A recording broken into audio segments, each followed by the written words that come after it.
Welcome to Indiana Sports Beat Radio, presented by Endeavor Hospitality Group and Andy Moore Honda of Bloomington. Looks over the middle, second guesses, fires, throws. Does he make the catch in the end zone? Yes! Touchdown! Oladipo to win it. Another one! He got Another one! Another one! Huge hole. He's at the 30. He's going to go. 10, 5, touchdown. Jonathan Taylor. Galloway finds Rob Finnessy, who fires the three, and He hit it. Now, from the Golf Club at Eagle Point Studios, here's your host, Jim Coyle.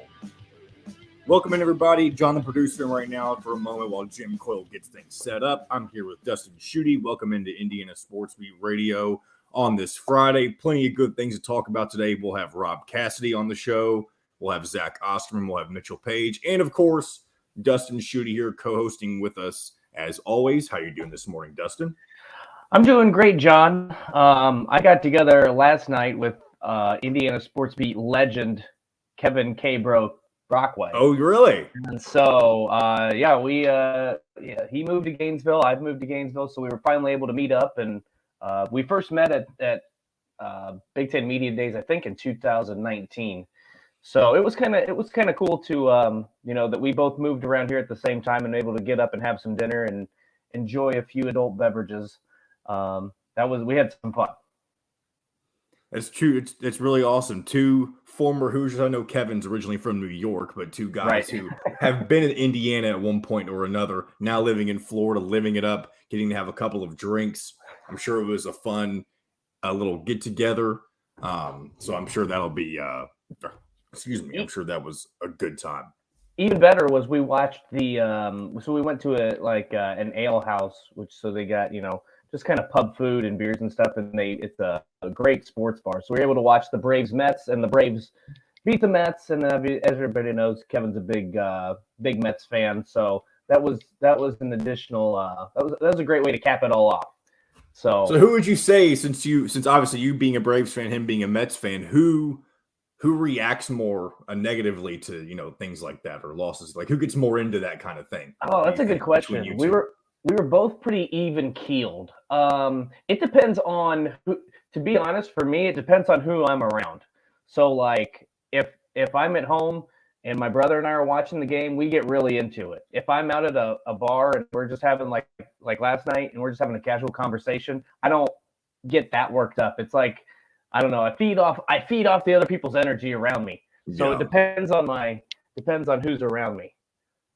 Yeah, I think it's a lot easier when I'm around people that I don't want to look like a fool in front of and to keep my cool in those kind of situations. When I'm at home by myself and I'm watching a team that I love, there's no boundaries, I guess, so to speak.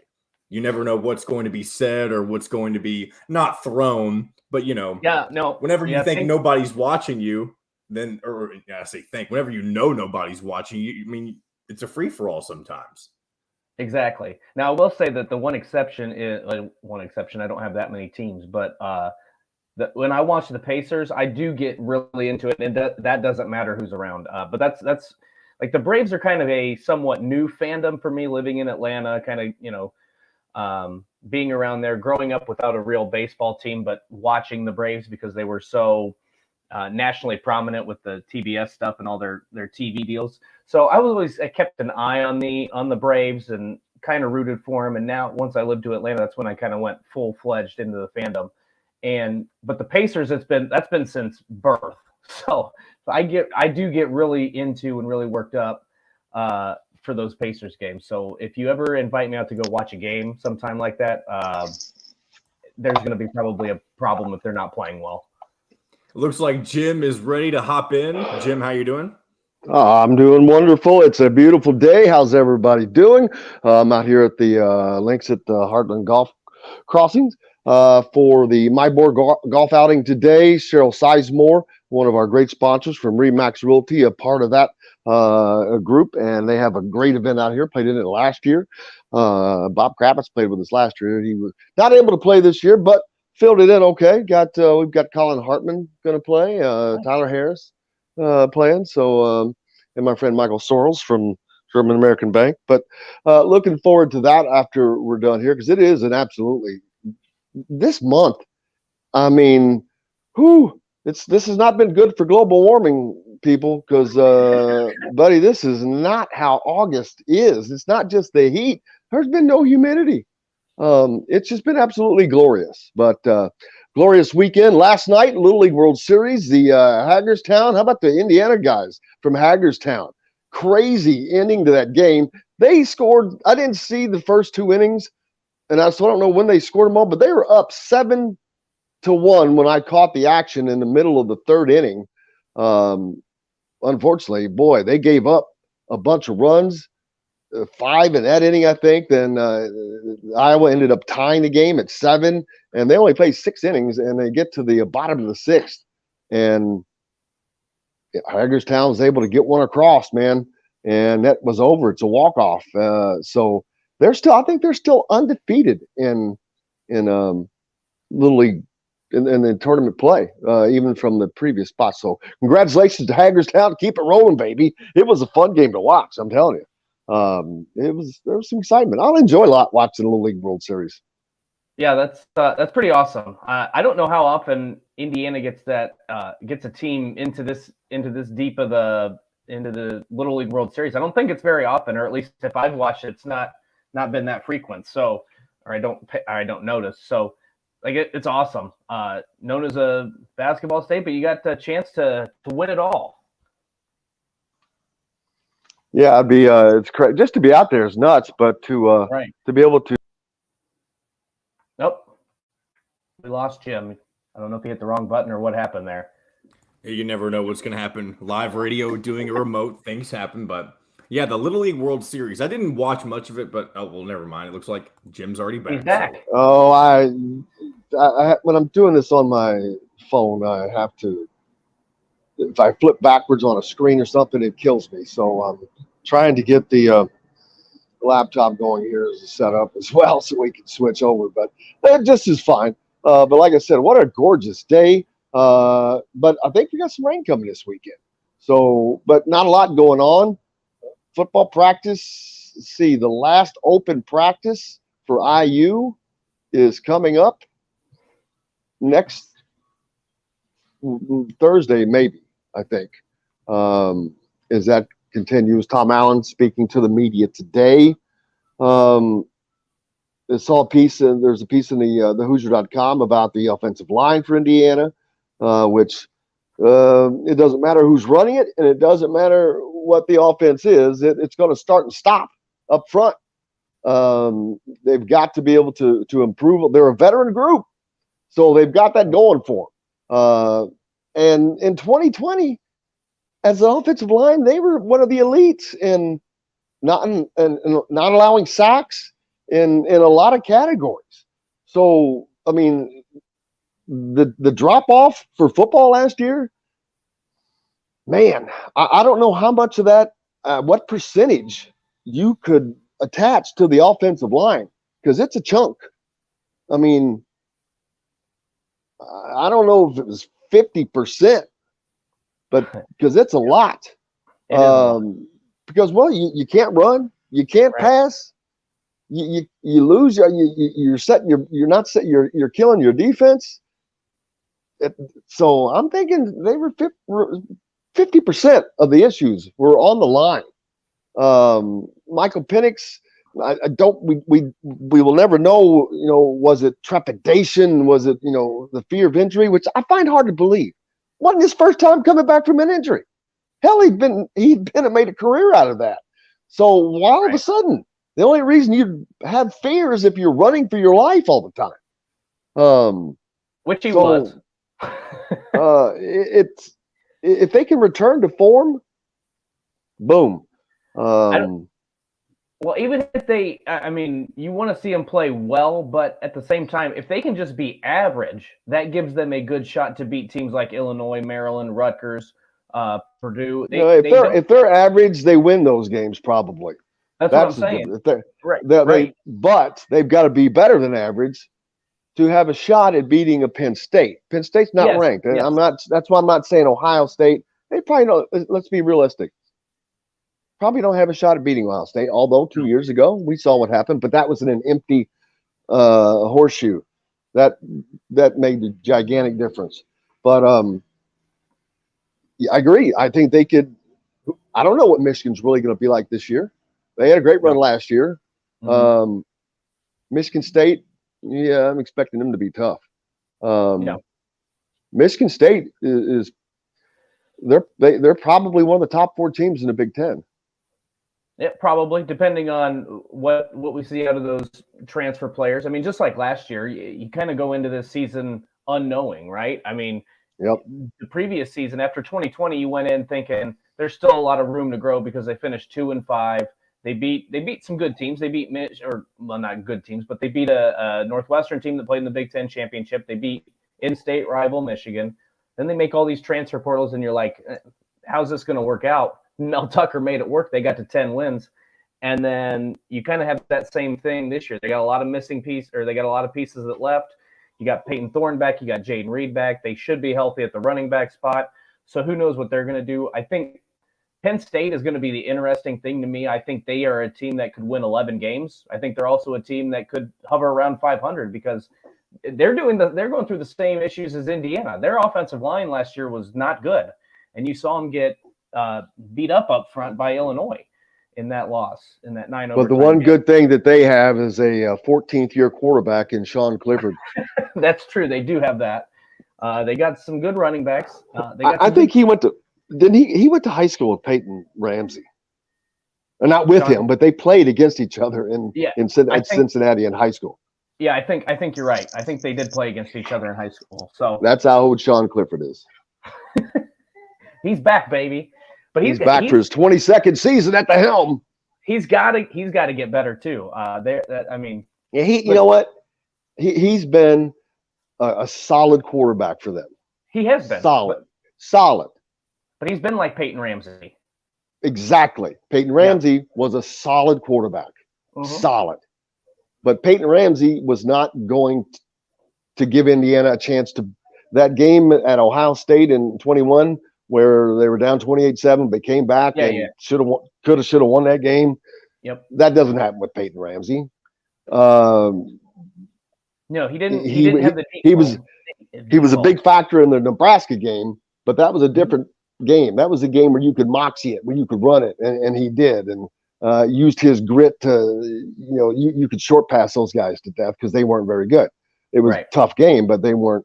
This is not Ohio State and those type teams, and that's why I don't think Sean Clifford is going to beat Ohio State. Watch Penn State turn around and win that damn game, but yeah, that's what. But who knows? Maybe he's finally improved more. He could have. I mean, I don't know how to express this. I'm going to do the best I can, but Penn State is almost like a mirror image of Indiana. They just have better recruits. But you look at the same problems. They have the same problems. Can't run the football. Offensive line issues. Pretty good on defense, but but the offense can't get on, or can't move the football. So then they got worn down by the end of the season. So if you put a bunch of 4-star talent on Indiana, they would look incredibly similar to Penn State. They're going through the same issues schematically. They have the same position group question marks. It's just the fact that Penn State has the talent is superior to what Indiana has on the roster right now. So that could be an interesting game. Indiana played them tough last season. It was 21-0 or something. Like Indiana the defense played extremely well in that game. The offense just couldn't move the damn football. So that was a story in so many games. I mean, Indiana's season last year, and there were a ton of injuries. And I know everybody gets injured, but when Indiana has a ton of injuries, it's different. They don't have that depth. Right. So there were a ton of injuries, and the defense was their strong suit. You lost an All-American in Tywan Mullen, basically for the season, for when it counted. That matters. He's an All-American. Right. You don't have All-Americans out there. And the one you do have can't play, that hurts. So the injuries were a huge part. I'm going to give them that.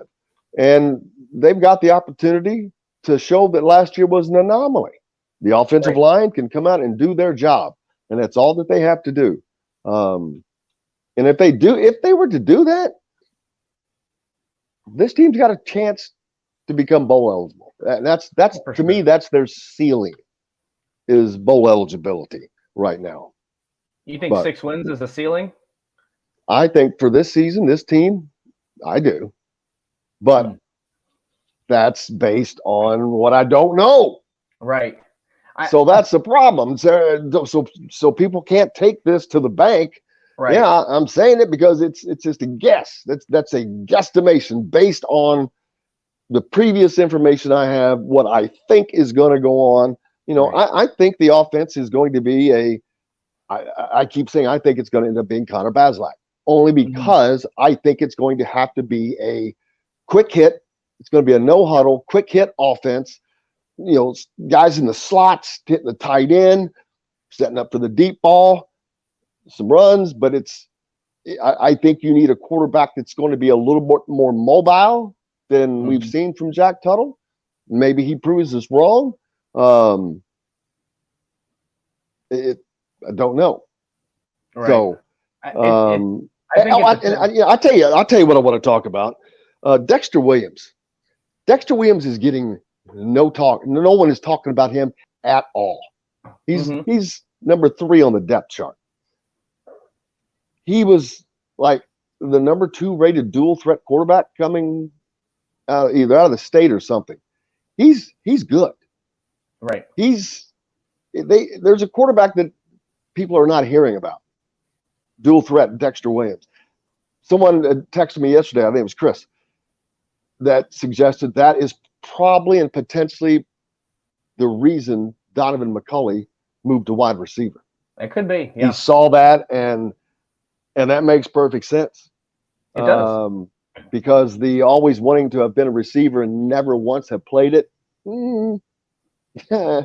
Sounds good now, but not that I care. I don't care. But Dexter Williams is a guy that the only thing is Tom Allen always goes with seniority. It seems to me we've always seen him do that. Well, what I'm going to be interested in, maybe it is Connor Bazelak who takes the first snap, but if Dexter Williams really provides that dual threat capability, and we've heard maybe you see Donovan McCulley and some of that Wildcat stuff, why would you not put Dexter Williams? I mean, this is a season where you've got to get back on track for recruiting purposes. So you've got any tricks you have in the bag, any sort of wrinkles you want to throw in there, you've got to be able to do it. This year, because you have to win those games. You have to beat Illinois. You have to beat Idaho and Western Kentucky. A win at Cincinnati would be nice. Like I think if Indiana's offensive line can show major improvement, I do think that this team is capable of winning 8 games. I'm not saying they're going to. I think that, to me, 8 wins is a ceiling.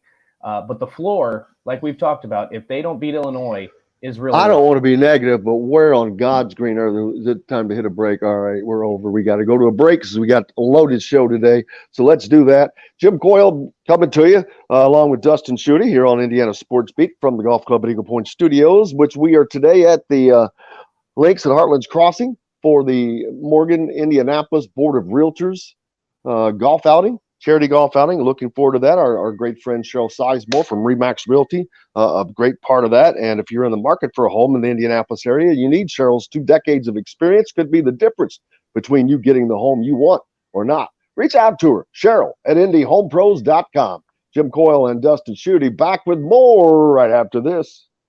We'll be right back to the Golf Club at Eagle Point Studios for more Indiana Sports Beat Radio with Jim Coyle, presented by Endeavor Hospitality Group and Andy Moore Honda of Bloomington. Whether you're visiting with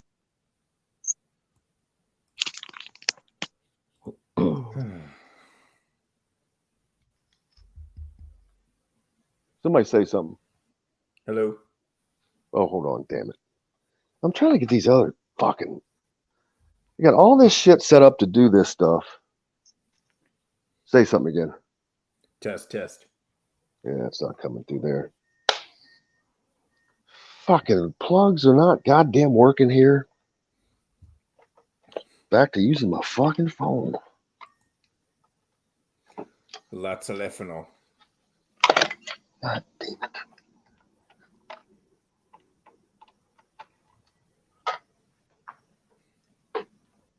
Motherfucker. And then there's something jammed in and broken into my fucking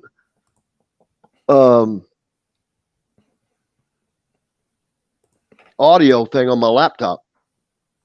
Really? Yeah, I'm like, what the fuck? Jesus. This is fucking ridiculous. It's fucking... These are not goddamn working.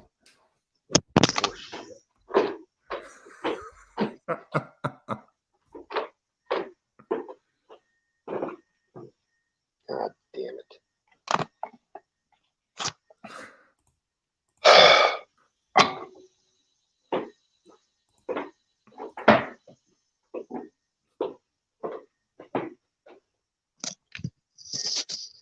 Is this an open segment? Yeah, and then next is Rob after this. See, I got no way to look at nothing because I can't get this fucking laptop on. How much time do we have? Back to break. Let me see. A little under a minute and a half.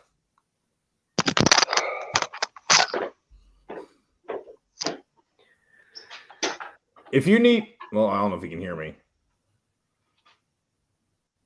Doesn't sound like it. I was gonna say if he needs to drop out and fix some stuff until Rob Cassidy comes on, that's fine.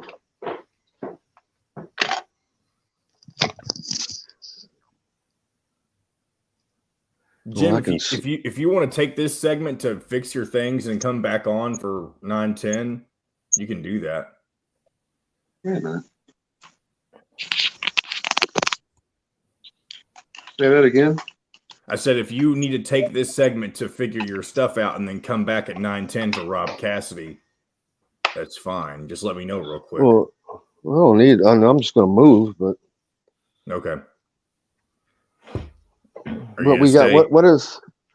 Well, we need to have some stuff to talk about. What's going on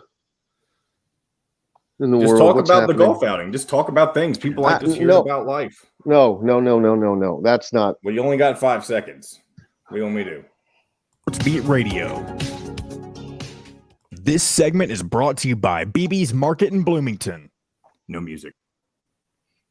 Welcome back, Indiana Sports Beat Radio, coming to you from the Golf Club at Eagle Point Studios. Today, I'm here at the Heartland, the links at Heartland Golf Course up in Mooresville for the Morgan Indianapolis Board of Realtors golf outing, charity golf outing.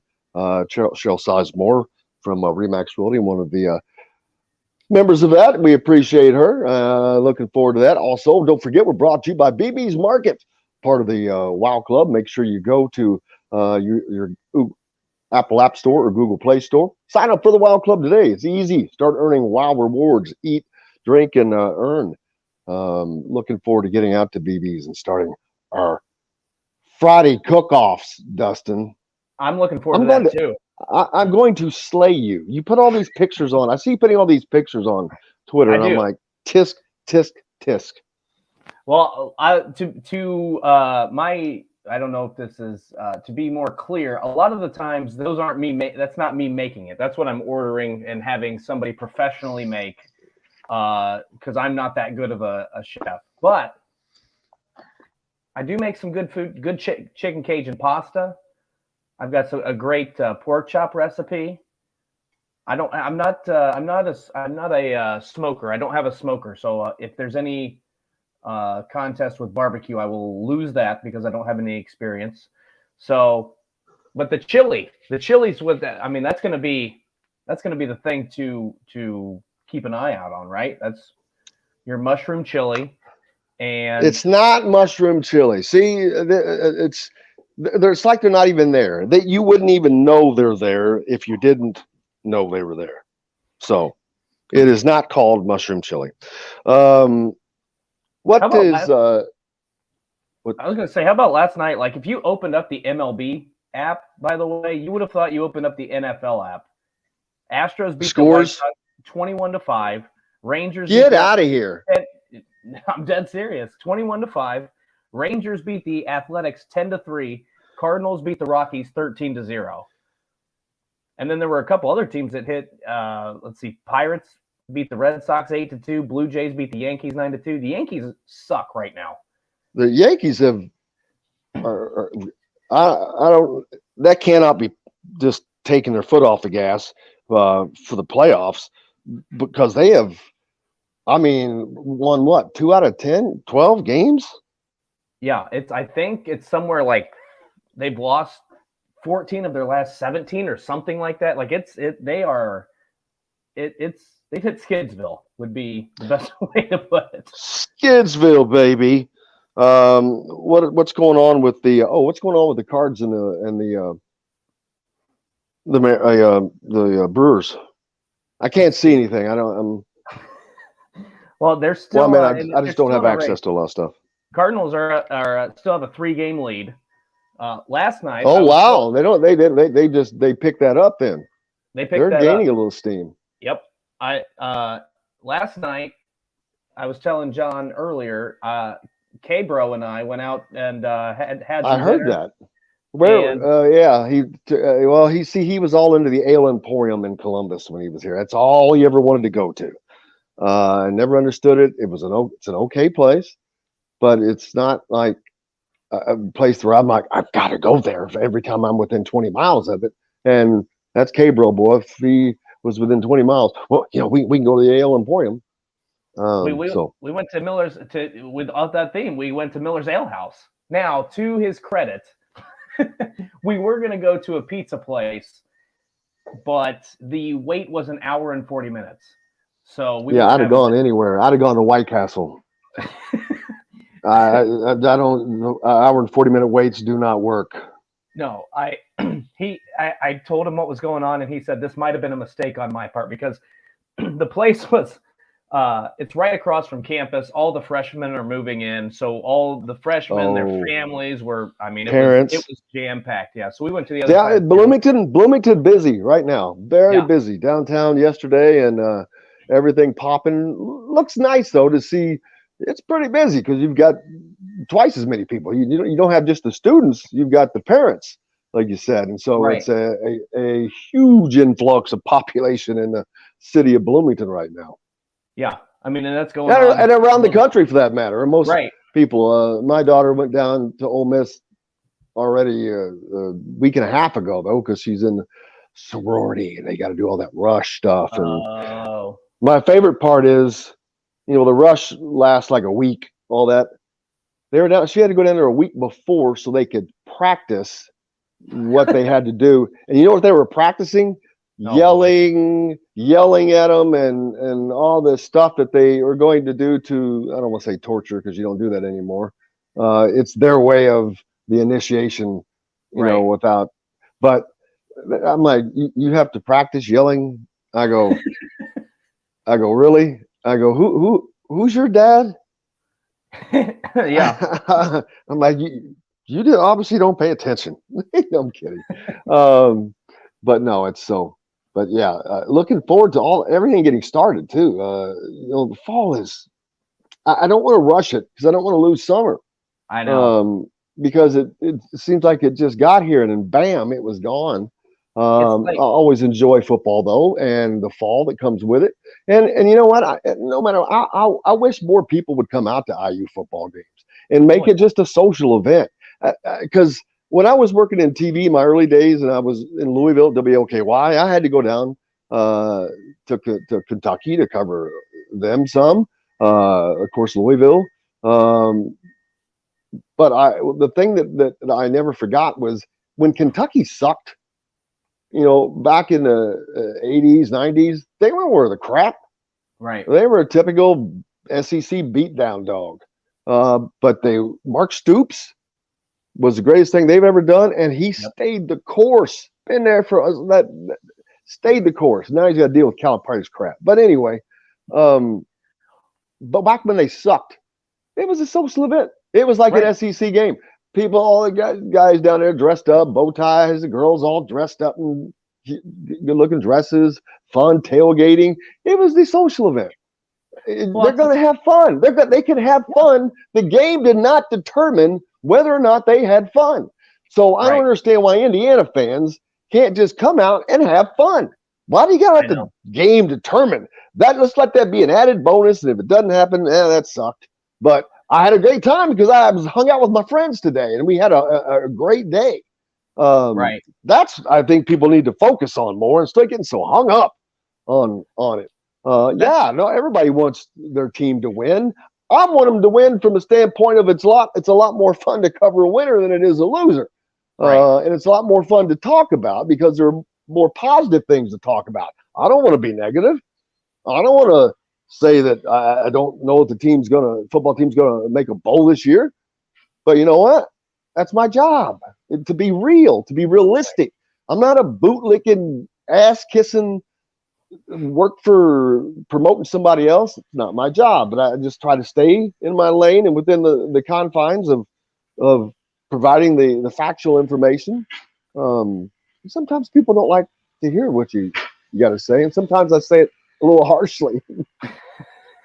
Well, that's just doing the job. But I think to me, the reason I love college football is because of everything you just said. I love going to tailgates, having a good time, being around the atmosphere. Just it's an experience, right? Like I've always said that growing up in Indiana, basketball is my favorite sport to watch from a sports perspective.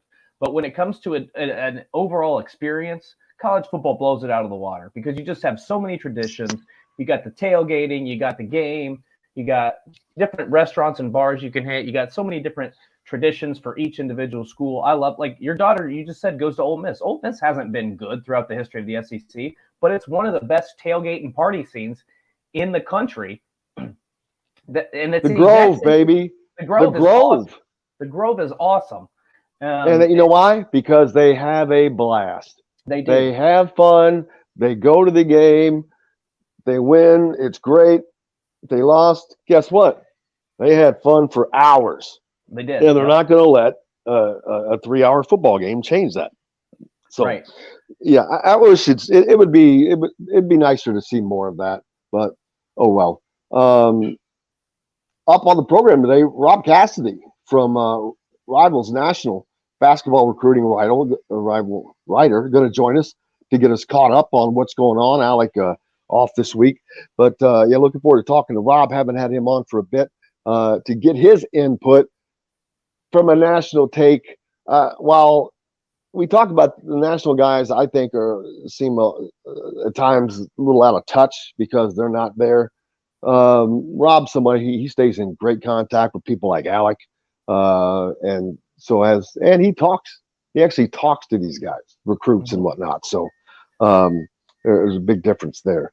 Looking forward to that. And of course, later on, oh boy, the boys, Mitchell Paige and Jeffrey the Greek. We'll see how that turns out. Unfortunately, no Jeffrey today, but we will have Mitchell.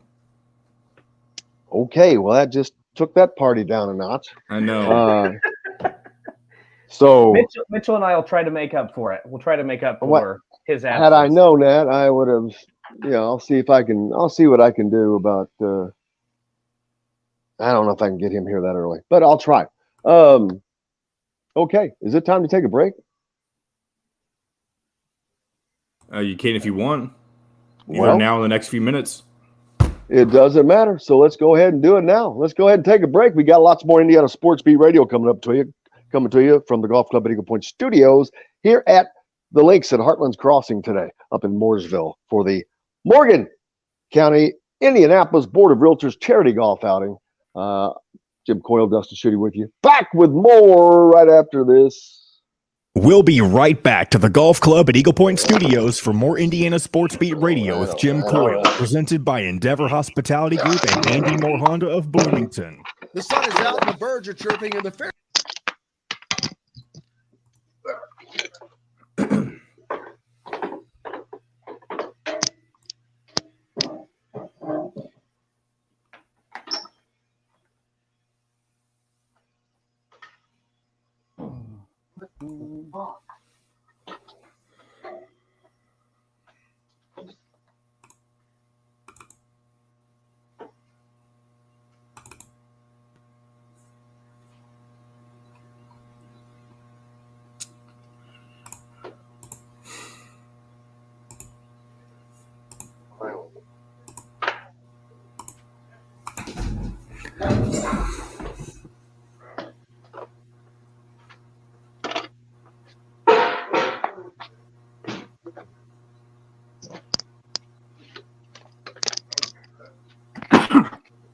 Bless you.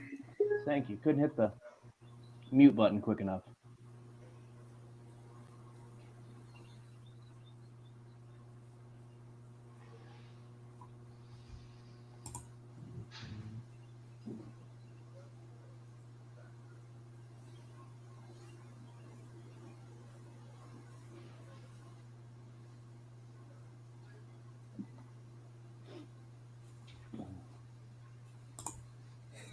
If Rob isn't here by the time we come back, I'll give him a call. But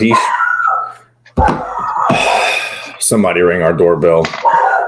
Boy, that's fun. I'll mute myself for a second.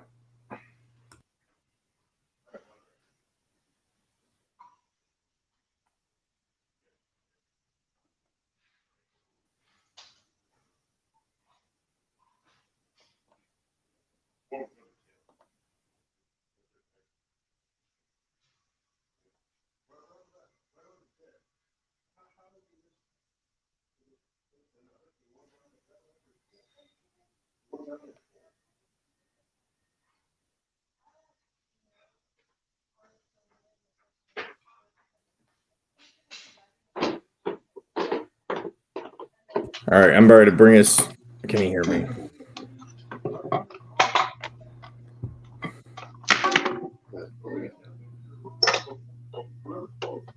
He's not going to have a clue that we're back from break if he can't hear me. Nope.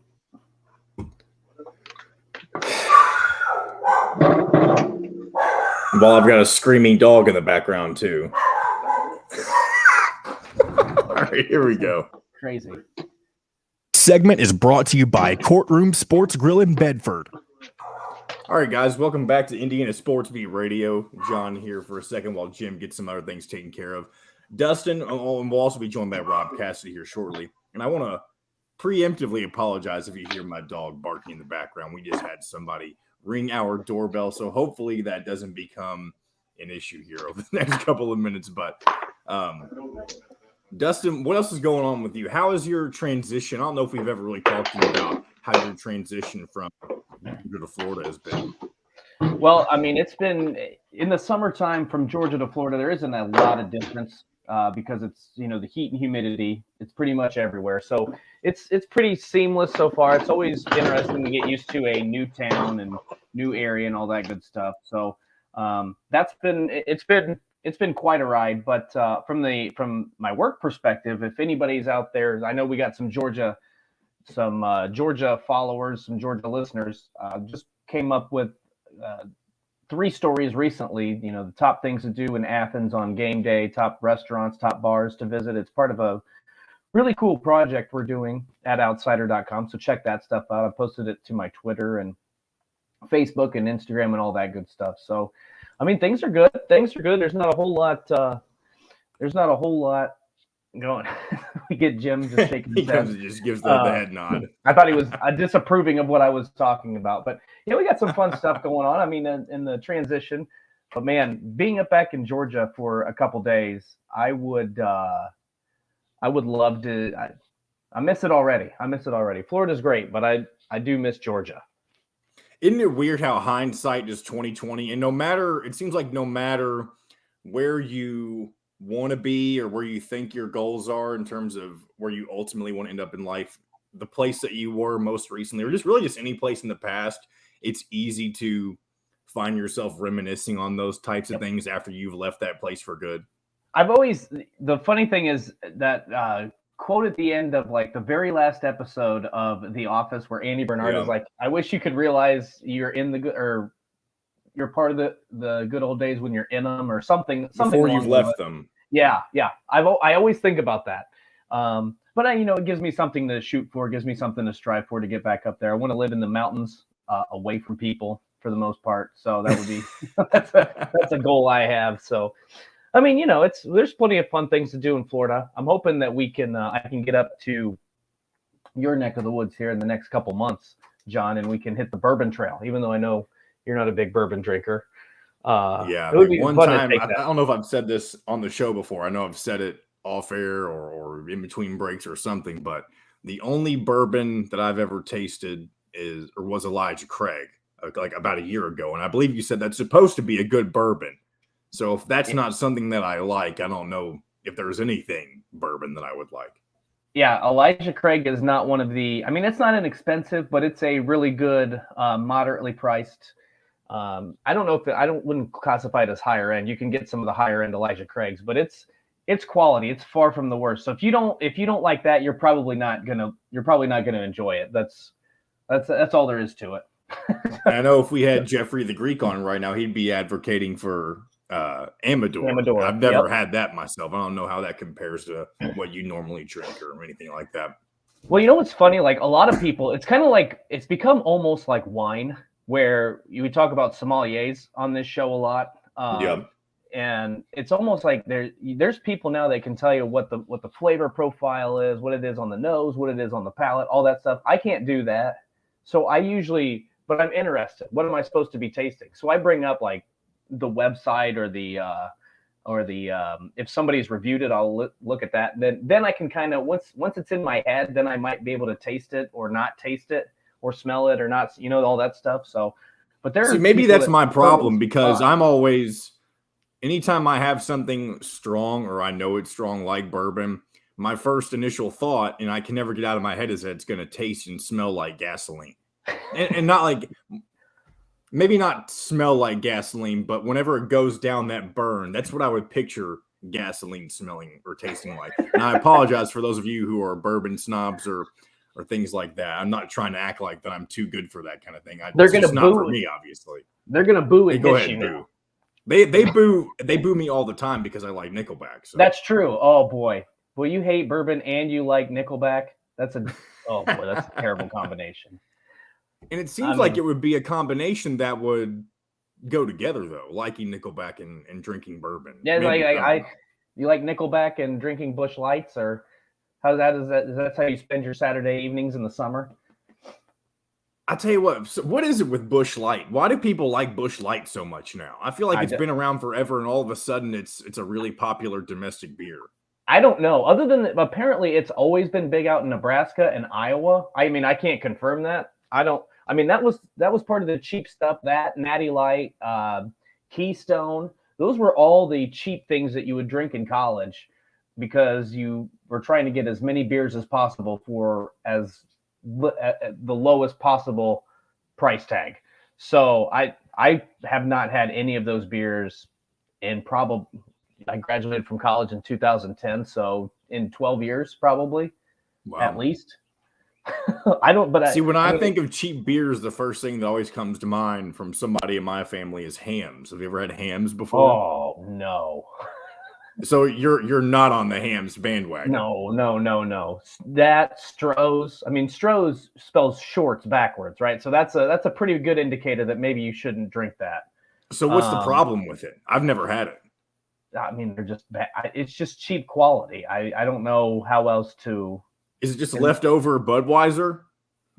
Yeah. I mean, a lot of that time, like Busch Light is leftover, like the scraps from Budweiser. I mean, I don't know if that's always what I was told. Keystone was with Coors Light, so that was especially god awful because I don't like Coors Light either.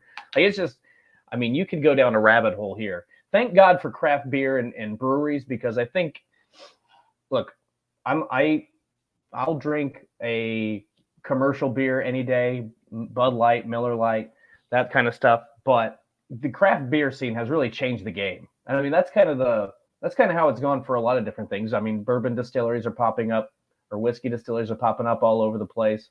So, I mean, you got options out there. I mean, you go back to college and I can't really even talk about it because before we move away from the beer discussion, since you're somebody who wants to live in the mountains, what's the perfect beer or alcoholic beverage for sitting out on the porch from a mountain home? Well, I would go with some sort of bourbon, but if you went with a beer, oh man. See, it probably depends on when you're going to be up there. So like if you're going to be up there around Thanksgiving or the wintertime, I think a stout, like some sort of like chocolate or milk stout or something like that. It's really good. And it sounds crazy to combine chocolate and beer, but those are, some places do it extremely well. and it's really good. So that's my pick. If you're going to be out there on a hot summer day, I sound like I'm writing a book on a hot summer's day. Probably some sort of like shandy or some sort of lager, a lighter beer. I don't know. Is that what you're going to do when you move to the mountains? You're going to write a book? Are you already getting in that mindset? No, I have no ambition to write a book. I mean, that just seems like way too much work that I don't want to do. Let's look at some of these comments real fast here. Tebow says, JTP, Nickelback, and O'Doul's. I don't know what O'Doul's is. I know I've heard of it, but O'Doul's sure is non-alcoholic. No, it's non-alcoholic beer. And what's funny about that, I do enjoy non-alcoholic beer from time to time.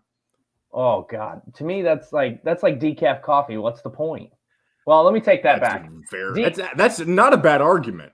I take that back. Decaf coffee is good if you are.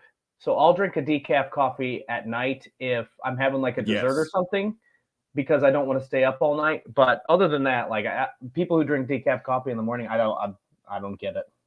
Yeah, that's my issue. I don't like having two different sets of coffee grounds in the house at the same time, but I find myself getting home from work sometimes wanting to sit down with a cup of coffee, but I don't want it to amp me up. Yeah. I just want something warm to kind of help me settle into the night, right. Just get ready for the evening kind of thing. But let's see what else we have. Ross says Hams had great commercials back in the day. Caleb says Bush started making hunting themed cans. Oh yeah, really took off in certain areas. They also did. That's recent. I think I've seen that. They did a John Deere one too. He also says you can get 30 hams for $8 at Kroger in Bloomington. Yeah, there you go. Wow, that seems to really top everything off. But hey, since we've got me and Dustin on here right now, I'm going to go ahead and give a plug for the return of our podcast next week. This Week in Indiana Football. It's going to come next Wednesday. That's the tentative release date for our first episode for the football podcast. It's going to be myself and Dustin, just like last year, but we're also going to be joined by a good friend of the show, Mitchell Paige. So it's going to be a great time. He should be with us for almost every episode every week. So I'm looking forward to doing more conversations like this for, when Indiana football isn't performing up to snuff as typically tends to happen during the college football season. But we're gonna have a good time. Last year was, my goodness. I mean, obviously you can repeat last year and have just as bad of a season, but I don't think it can get worse. No, I don't think you can go 1-11 and 0-12, but I don't think from an underachieving standpoint, it can't get worse. No, because the bar is back down low. I mean, everybody's, I don't know if cautiously optimistic is even the right phrase. I think the bar has been lowered, so there's no expectations. So anything Indiana does this season outside, I mean, look, those guys in the locker room, Tom Allen, they think that they can win, and that's the mindset they need to have. They think that last year was an anomaly. I don't want to say a fluke, but he also acknowledged that we needed to make some changes. So they made some changes to the staff. And like I was telling Jim earlier, I think the ceiling for Indiana, if they can fix their offensive line, if maybe Walt Bell is able to get the ball in the hands of the playmakers, I think they have the potential to win 8 games, because you look at the schedule. If you beat Illinois, you should then be able to beat Idaho and Western Kentucky. Cincinnati's not as good, so you could potentially get 4 wins there. Rutgers and Maryland are better, but they're not unbeatable. So there you get to 6. Purdue, I think Purdue's going to be solid, but again, there's another team I put in that Maryland-Rutgers category. They're not unbeatable. Nebraska hasn't proven under Scott Frost they can get over the hump. So to me, those are, if you beat Illinois and you get off to a 3-0, potentially 4-0 start, you could get to 8 wins. Now the problem is they looked so god-awful bad last year on the offensive line, going 2-10, that it's hard for people to make that leap from 2 wins to 8 wins. It's not impossible, but they have to be so much better on the offensive line. They have to possess the ball for longer. I mean, you can't consistently go 3 and out and win football games. You can't average 3 yards per carry against Idaho and expect to win games. You just have to be better up front. And it sounds like a broken record, but I don't know what else. I don't know what else to say. I think the quarterback, they'll be solid. I think running back, they've upgraded. Wide receiver has some question marks, but I mean, I think they have the pieces there. So It's going to be interesting. Hopefully, it's. You hopefully talk it's about more making enjoyable than last a year. big leap that seems impossible, like from 2 wins to 8 wins. What did Michigan State do last year before going to 10 wins, or the year before? Because obviously in 2020, Michigan State had a terrible year. Right. Do you remember what their record was? They were 2-5 in 2020, and then they went 11-2 last season. They added a bunch of pieces from the transfer portal. Indiana has essentially done the same thing, maybe not on the same level, but they've had to take that route if they want to find themselves competitive at all. Right, and they had a perfect combination. Their offensive line, if you go back and watch that Peach Bowl, was not great with Kenneth Walker out of the game. But I think what Michigan State did was they had a good balance. Kenneth Walker got a ton of credit, and he should have. He was by far the best running back in the Big Ten. I would argue the best running back in the country last season. And he was able to open things up on the ground, and that really opened things up for Peyton Thorne, Jaden Reed, some of those guys in the Jalen Naylor in the passing attack. I mean, they were able, and they had perfected the flea flicker. They had scored like 3 or 4 touchdowns on flea flickers. So it was that incorporation of mixing up the pass and the run. And the other thing was, you watch that team. I mean, I said this all last season. There was not a team in college football that adopted a coach's mentality and personality more than Michigan State with Mel Tucker, because they scratched, clawed, fight, bit, whatever they pulled hair. They had to do whatever they had to do to win football games. You saw it in that Indiana game. They didn't play particularly well. They easily could have lost that game. But because they were so mentally tough, they found a way to win. Same thing in that Michigan game. They were down 16 in the fourth quarter, but they never gave up. They had such a strong mentality. So I think it's partly culture, it's talent, it's being able to mix up things offensively. I mean, their defense wasn't good. Their defense was dead last in the country in pass defense. So it's not impossible to have setbacks and come up with 8 wins if you're Indiana. You just have to be very disciplined, and one of those gaps cannot be being so bad on the offensive line that your quarterback's getting sacked every other play. Sorry, I'm trying to do double duty, answering a text and see these comments. I can just ramble on all day, John. People will log off quickly, but I can. Well, we were supposed to be joined by Rob Cassidy. It's looking like there was a miscommunication somewhere, so we may have to have Rob Cassidy on next week. But I'm going to address this comment real quick. Mark asks to clarification for the podcast. So the name of the podcast, Mark, and for those interested, is This Week in Indiana Football. I know it's not one of those clever, punny, podcasty names that a lot of people come up with, but we do have a good time. And you can listen to it on Spotify, Anchor, Apple Podcasts. It goes to a number of different places. And the video recorded version of the show will always be posted on YouTube. And so that's where you can find it. It'll be once a week starting next week, and we'll go until the season ends. But it looks like Jim, I think he might be about ready to join us again. But until then, let's go ahead. It's time to hit our next break.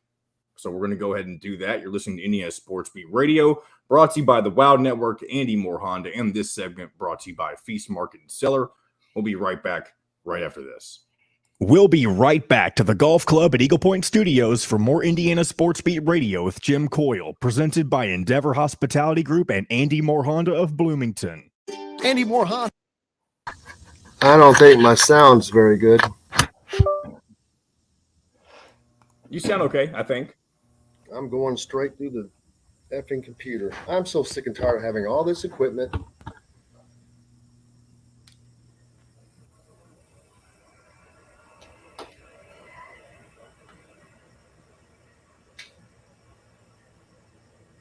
Something has broken off into the audio port of my effing computer. I don't know how that could even happen.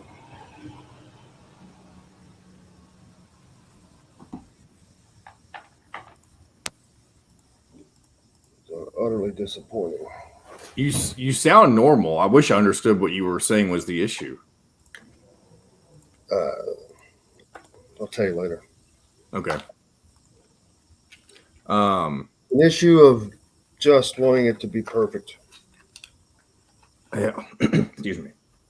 All right, I'm caught in between waiting on Zach Osterman and telling Rob to come on right now because I don't know if Zach's going to show up and Rob he didn't realize what time it was, so I'm trying to figure out what to do. That's what time it was.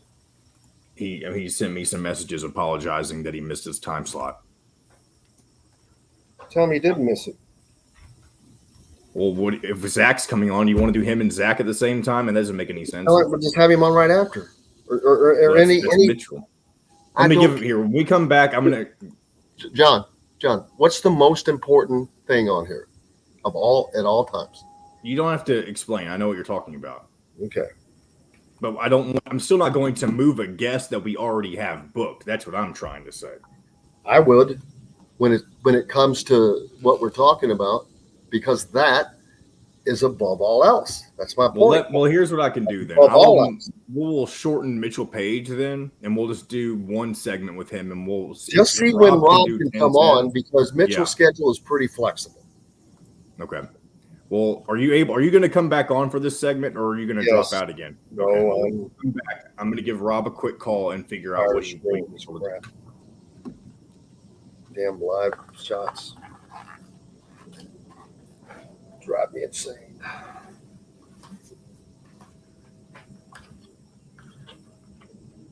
Lord have mercy, you're an idiot.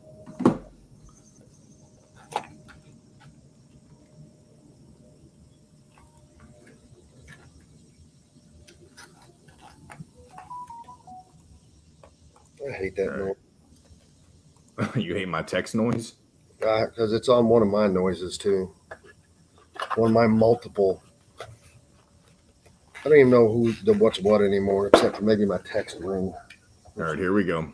IndyHomePros.com or 317-298-0961. Cheryl Sizemore from Remax Advanced Realty. Let Cheryl Sizemore get you in the home you want today. Cheryl at IndyHomePros.com. This segment is brought to you by Southern Stone Restaurant. Welcome back, Indiana Sports Beat Radio, here on this Friday, baby. TGIF, coming to you from the Golf Club at Eagle Point Studios, which today has been moved a little northeast up to Mooresville at the Links and Hartford Crossing. Looking forward to playing in the Morgan, Indianapolis Board of Realtors charity golf outing today. Buddy Colin Hartman is going to playing with Colin and Tyler Harris and another friend. So looking forward to that. So be jealous, Dustin Schutte. I am jealous. I haven't played golf in like 2 or 3 weeks, so I need to get out there. I need to practice my swing. I need to break 100 the next time I'm out there because it's been an atrocious ride these last 4 or 5 rounds. I've carded some pars and birdies, but not consistent. Well, that sounds like my entire game. It's normal. But the good thing is I love scrambles. There's no pressure. Well, yeah. No pressure. And, well, what really sucks is Colin's a great player, like really good. We were supposed to have another guy that was like a scratch golfer also. We were going to – he fell off yesterday. Oh, no. And replaced him with someone of my caliber. That's what I would be. Yeah, you and I would be on the same page. Although, what I'd like to say about this is, to speak to your no pressure, I love and hate scrambles. I love them because, like you said, there's no pressure. But at the same time, that's when I play my best golf. And I feel like I would card one of my better rounds if I was just playing by myself at a scramble. So I always play better by myself, period. I've noticed. Seriously. Oh, really? I thought you were just saying because of the pencil in your bag. No, it's funny. There's less pressure there because you don't have an audience. You don't have guys standing 4 feet behind you. Right. That are just standing there. So, yeah, I don't care. But, this is kind of – we're getting down to the last few – I don't want to call it empty sports weekends, but that's basically what it is as college football about to erupt here in – is it 1 week from tomorrow or 2 weeks from tomorrow? 1 week from tomorrow. Okay, so 1 week from tomorrow is week 0, baby. which stupidest thing I've ever heard. But yeah, we'll have games to talk about next week, including Illinois taking on Wyoming, who Wyoming I don't think is going to be much of an opponent. Illinois is not going to have to show a lot, and it's not about that. It's about going through the offense, the defense, the calls, the players. What did they miss? What did they get wrong? Because they're going to get all kinds of stuff wrong. They'll get to go back and watch that. That's the advantage you have over in Indiana, who is not going to have that luxury of that week's experience. And, Indiana has the luxury of Illinois not knowing what the offense is going to be from a scouting standpoint. But I think that I can tell you, like I've said 100 times already, I think it's just going to be a no-huddle, quick hit offense. There's nothing special about it. I don't think there's going to be anything special about it. It's just going to be kind of like it was a couple years ago. That's what else are you going to do? I think that we talked about what Walt Bell does, and now we got Zach Osterman here from the Indianapolis Star. Zach, how are you? Hey, how we doing? Oh, there we go. There we go. We were just talking about that. Yep, we got you. We got you. Can you hear us? Yeah, sorry. I have to move things around my days these days because of football practice, so I'm in the car again. I apologize. And that's no problem. No problem. Everything's on the move these days. So we were just talking about the matchup between Illinois getting that week 0 game.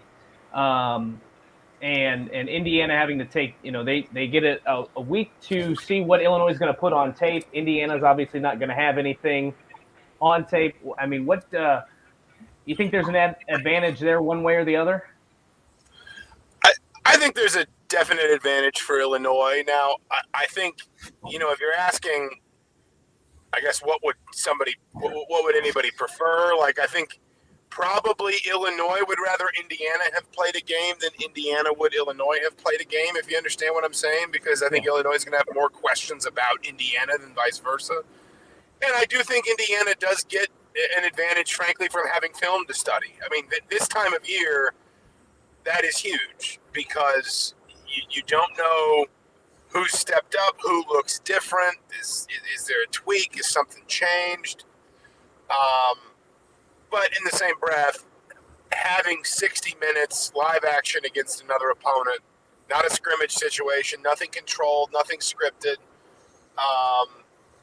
Things as simple as just, I heard you, Jim, talking about what you get right, what you didn't. I mean, things as simple as being able to make sure you get rotations right, being able to, go through it once and know, like, the 11 guys that are supposed to run on for the point after or for punts or whatever.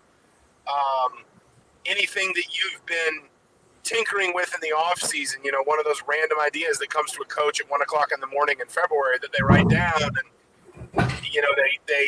they think, yeah, I think this will work, but I'm not positive. Can we run it the right way? Can we do it with our personnel? All of that's going to be an advantage. Is it going to be an enormous advantage? I don't think so. I don't think week 0 opponents are somehow just so much, just crazy better in week 1 than teams that didn't play in week 0. But it is an advantage for Illinois. There's no doubt about that. Yeah, and then Zach, for Indiana, they we talked about not knowing a lot what's going on to be able to talk about offensively, but at the end of the day, they don't know exactly the personnel, what they're going to do, but I think they can surmise the type of offense they should expect to see, and I think that's just going to be a no-huddle, quick-hit offense, and whether it's Basilak or Tuttle, I don't know that it really matters to Illinois. You're just going to have to prepare for that style of offense and make the adjustments during the game. I would take that over not getting to play the week before. I think coaches would rather have a game than have the uncertainty of no scouting.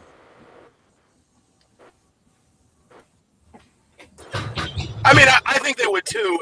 I think you're underestimating a little bit I mean, just how different Indiana's going to be. And, like, yes, in basic terms, I don't think Indiana's offense is going to be groundbreaking, but most offenses aren't. And what I mean by that is, Nick Sheridan said something to me once, and I thought it was very insightful kind of in its own way. He just said, ultimately, most offenses are the same.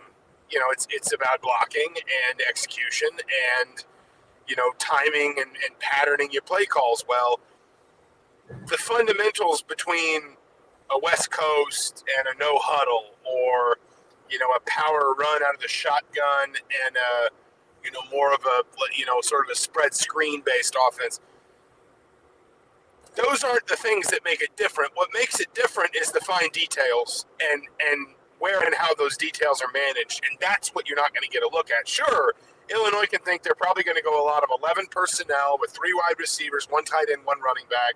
They're going to move fast. It's going to be quick passes, timing routes, option routes, things like that. Well, that's great. But until you have film, you can't know, well, when this guy lines up here, he's probably going to try and do this. But when he lines up there, he's going to do that. They've never gotten a look at Sean Shivers. They've never gotten a look at some of these freshman tight ends that it seems like Indiana really likes. And they've never gotten a look at Connor Bazelak if he is indeed the starter. I just think there is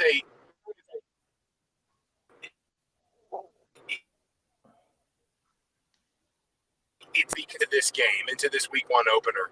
And I think Illinois, while every coach is probably happy to work on his team first, and Illinois will be happy to have those 60 minutes against Wyoming, presuming nobody important gets hurt. I still think Brett Bielema is going to look at it and say, yes, but there is this great unknown in ultimately a really important game for Illinois. Illinois, at least as I perceive its fan base, its media, etc. Maybe I'm wrong about this. Maybe I'm reading them wrong.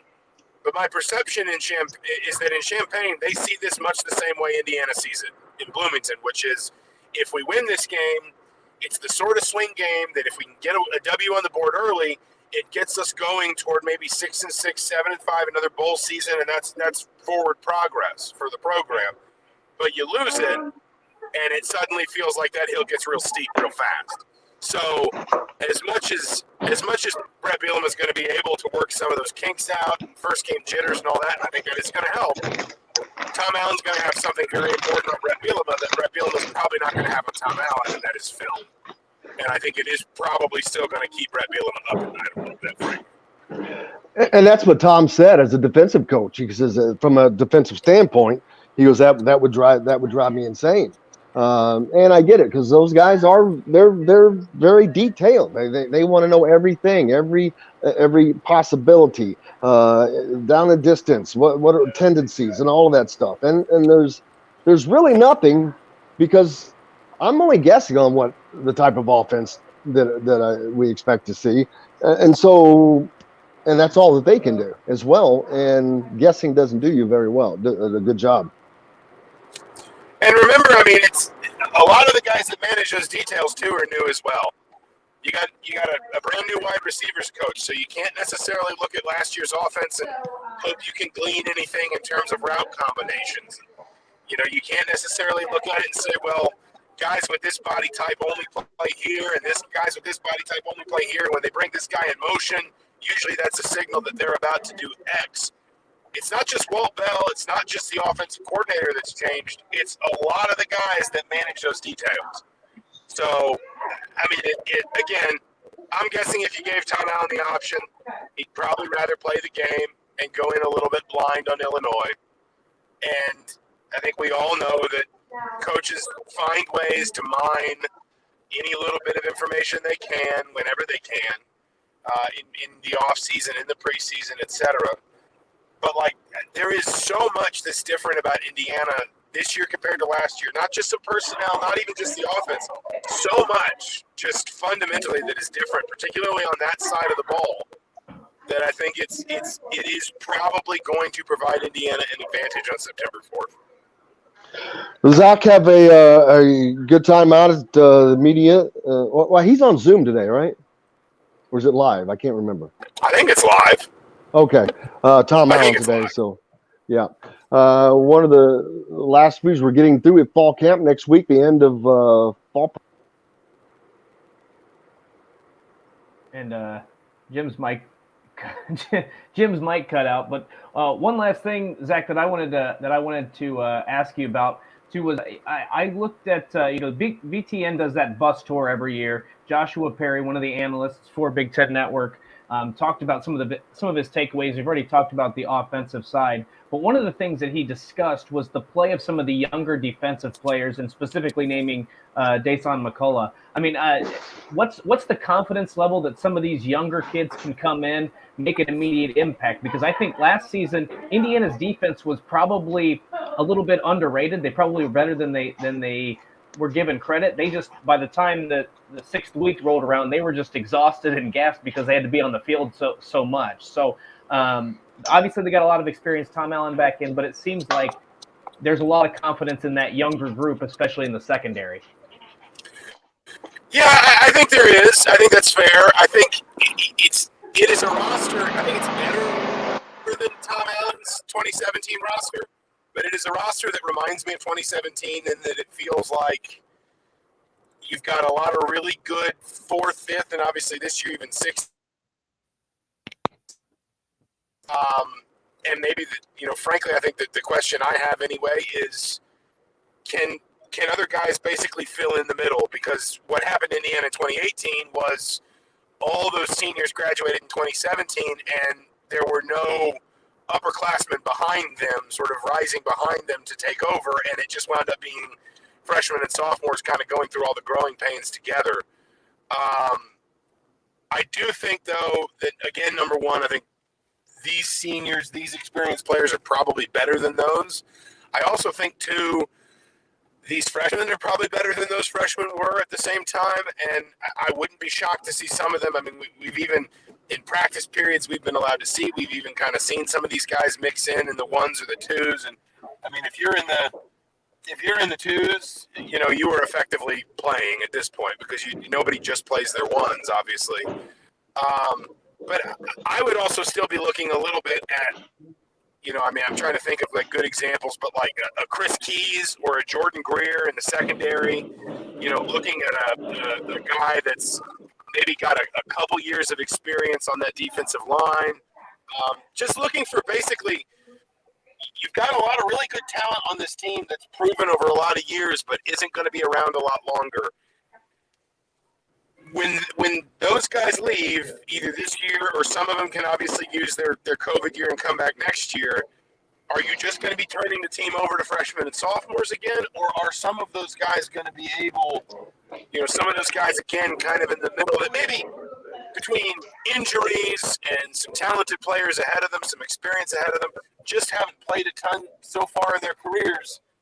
Are you going to get a little bit more out of that part of your roster? Because I think quietly you kind of need it. I know everybody is focused on this season, and I understand why. But if you're looking at kind of the 3-4-year plan, you do need a few of those players. Bryson Bonds is another good example of a player that has flashed a lot of potential. You need him to find, one more level, essentially, if he's got it. Well, Zach, I appreciate you, brother. Enjoy the presser today. I'm out at an event, so I'm not going to be able to make it, but look forward to doing it again next week and seeing what happens over the weekend. Absolutely. Thanks for having me, as always. You bet. Zach Osterman from the Indy Star, brought to you by Feast Market and Cellar, his favorite place and his wife's favorite place. They have a ton of incredible wine selection, with a sommelier on staff that will get you taken care of because they take it seriously. Mitchell Paige up next, and Rob Cassidy coming on a little later on after that, so we can talk some basketball in addition to more football. Indiana Sports Beat, back from the Golf Club at Eagle Point Studios at the Links at Hartford Crossing. Right after this. We'll be right back to the Golf Club at Eagle Point Studios for more Indiana Sports Beat Radio with Jim Coyle, presented by Endeavor Hospitality Group and Andy Moore Honda of Bloomington. Whether you're visiting Mitchell Paige. He is so sage. Doesn't show his age. Thank you. Where are you today? I'm at the links at Hartford Crossing. Is it Hartford or Heartland? Because on the poster, I think it says Heartland. Well, it probably is Heartland. Okay. Canby? Am I camping? No. Is it in Canby, Indiana? It is. Heartland Crossing. That's a good golf course. I like that place. Yeah, basically like Mooresville. Yeah. What are you doing over there? I'm sure you've said this 100 times, but There's Cheryl Sizemore is a part of the Morgan Indianapolis Board of Realtors, my board group, and they have a charity golf outing here each year. Playing with Colin Hartman, Tyler Harris today. Nice. Did you tell Colin I say hello? I will today. He didn't make it last week. Now, I wish you were here. We had a guy drop out who was our scratch player. That could have been you. That could have been me. Should have been you. I'm in New Heights right now. New Heights? New Heights what? My handicap's as good as it's ever been. Oh, you are personally in New Heights. What are we talking now? We'll brag on you. Let's see. I think it's a plus 0.8 index. It's the first time I've Golly, dude. Yeah. So you're like negative or under 1. Not Under 0, zero. but under 1. Between 0 and 1. I'm above 0. So yeah, between 0 and 1. But so you're like just a hair under scratch. Correct. Yeah. That's as good as I've ever been. Well, and I don't make any putts still. So maybe if you better than most people. Here, teach me. Now, how does my mic sound, guys? Because I'm using the phone for the mic. That's what I'm doing. You sound better now. Sounds great. Because I was using that other thing, and was there some issues? Well, my laptop somehow has something jammed in and broken off into my audio 15 seconds receptor. Nice. Yeah, screw it. Here we go. Get more to your door with AndyMooreHonda.com. Come see us at the all-new Andy Moore Honda, now in Bloomington. This segment is brought to you by K-Bello.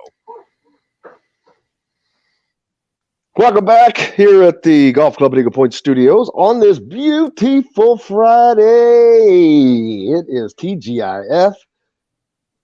That means Mitchell Paige, baby.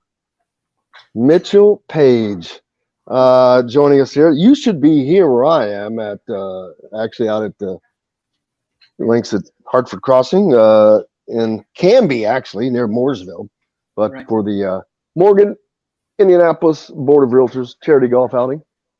Looking forward to it. Wish we had you, Mr. Almost Scratch Golfer.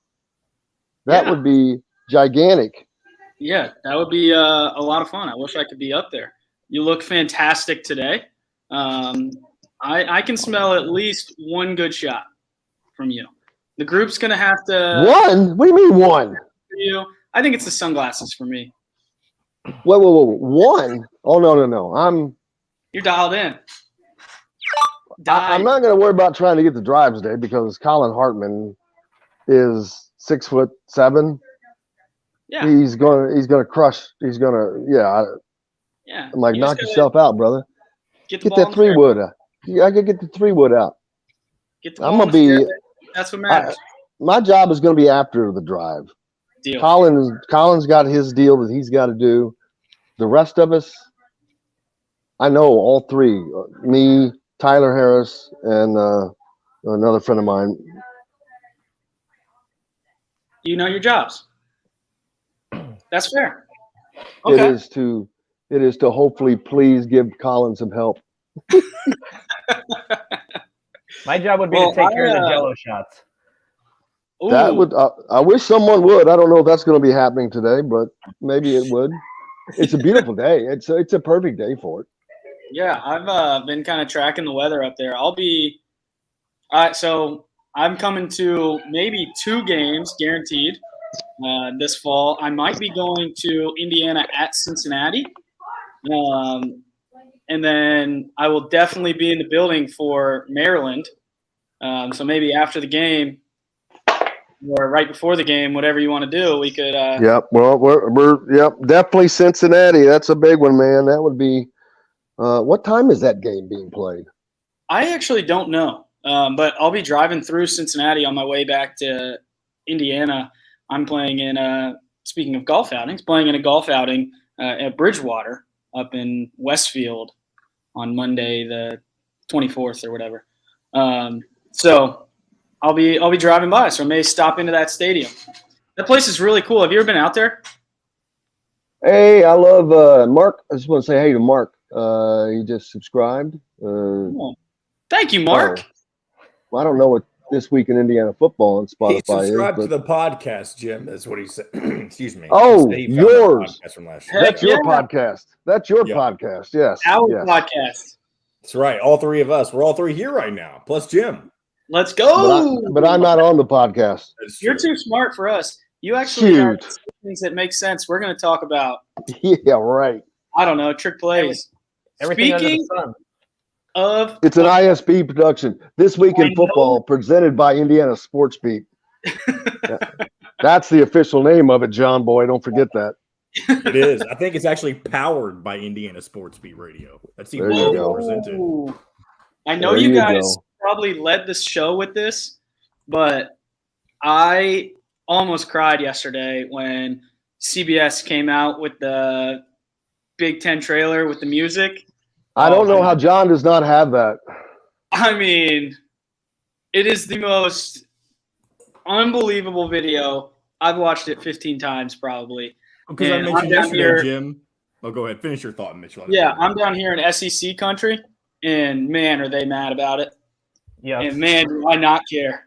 Oh, The reason we man. don't have it, Jim, I said yesterday, it's because we'll get another one of those big old copyright flags. And they apparently have a bunch of money. Here's the thing, though. You can't, like, the SEC can't complain about not having that when they refused to strike a deal with CBS. Like, you wanted the ESPN deal. You took that money. So we get the money. And the That's song. not part of the Big Ten. The Big Ten gets the money and the song. That's part of it. God, that song is so good. I've been so jealous of that song since I was 5 years old. And when What song is Tom it? Allen and company come running out of the tunnel right What- by What song is it? Jim. I didn't see. I've not seen the spot. What? Oh, the CBS. Yeah, Big Ten Dude, on CBS I used- now. I used to work for CBS when I was first starting my career. I worked for CBS Sports in production.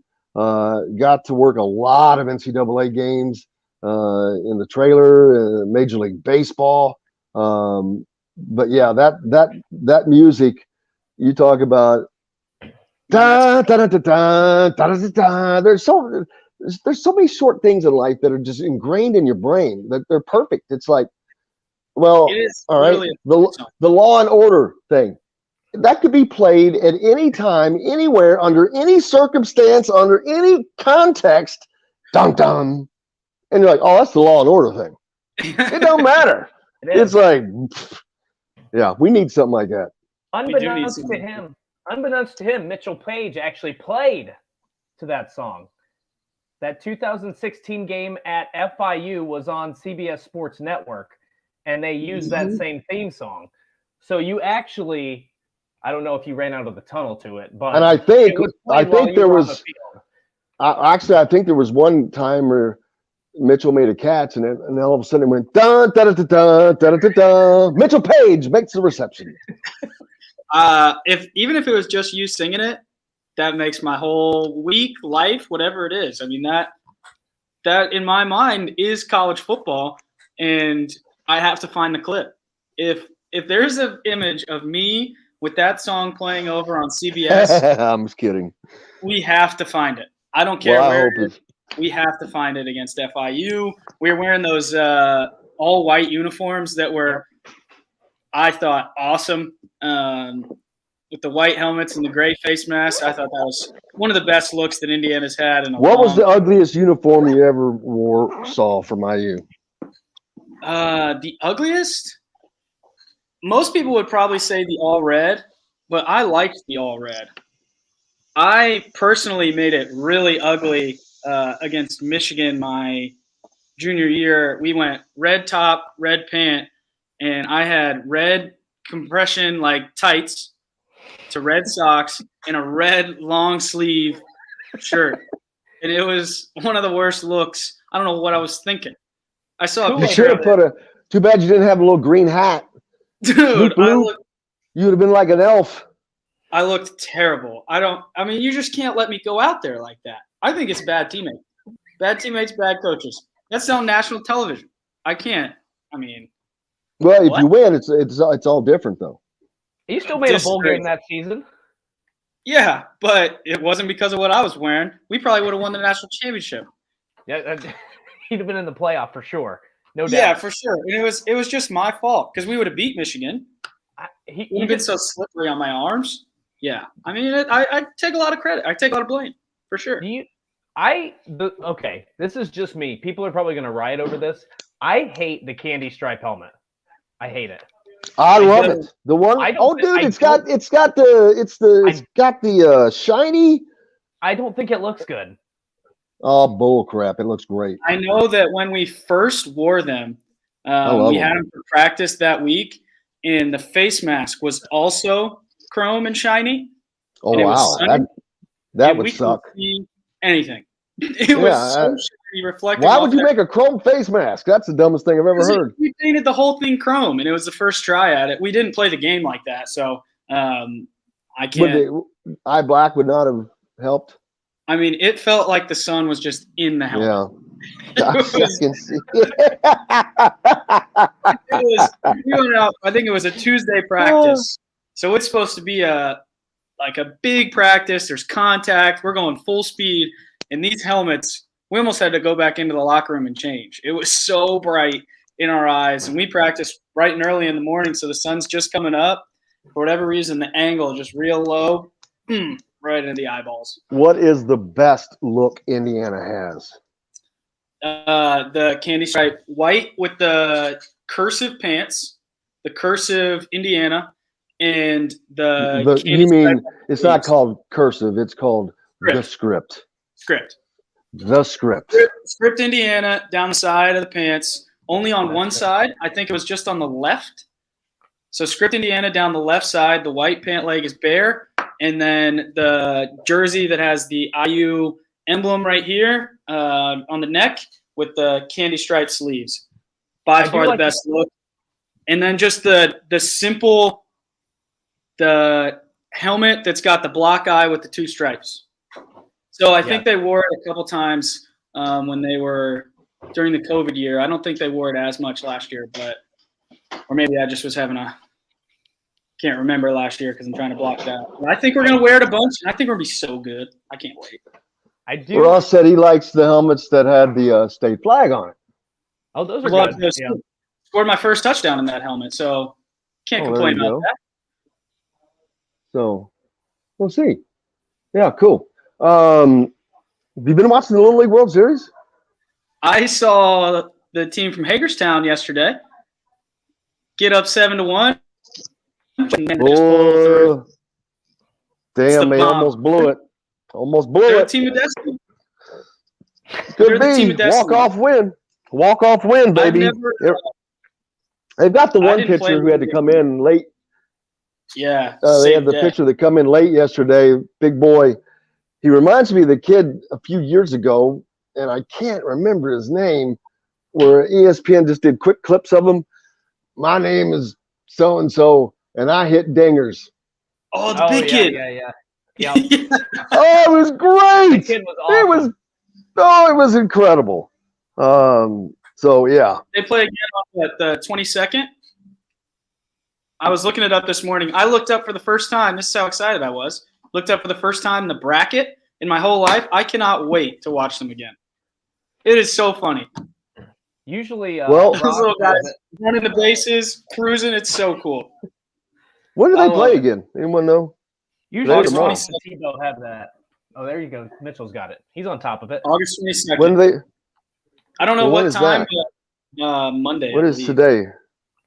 Wow, they get the whole weekend off. Yeah, they're partying it up. They had a walk-off win. Oh, I know. They're all going to be feeling it, celebrating. Can you imagine they're going to be feeling it after celebrating? They're going to have so much candy, sugar high. Probably didn't sleep at all last night. I didn't sleep at all last night. There's always time for music, baby.